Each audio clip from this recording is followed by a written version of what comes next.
যে আমরা যেগুলো তথ্য দিলাম আমাদের কাছে আছে এই সমস্ত জেলাগুলোতে বা এই সমস্ত এলাকাগুলোতেও প্রথম দিকে ঘোষণা আছে, কিন্তু পরবর্তীতে দেখা গেল রহস্যজনক কারণে যে আমাদের এগিয়ে থাকা আসনগুলোকে বলা হচ্ছে যে না আপিল করছে, এই কারণে অমুক অমুক কারণ বিভিন্ন ব্যাখ্যা তারা দিয়েছে।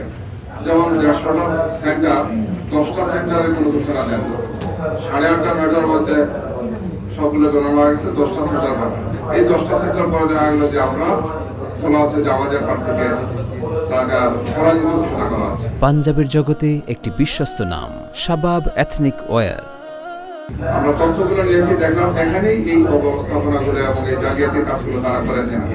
এই সব তথ্যগুলো চলে আসলে এই সিনারিওটা ভিন্ন হবে, ভিন্ন হতে পারত।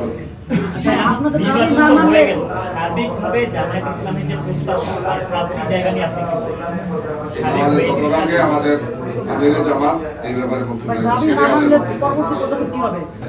আইনি সব পদক্ষেপ আমরা নেব। আচ্ছা, আমরা এমন ভিডিও দেখছি যেখানে দাঁড়িপাল্লা প্রতীকে অনেক ব্যালট পেপার জমা না দিয়ে টেবিলের নিচে লুকিয়ে রাখা হয়েছে।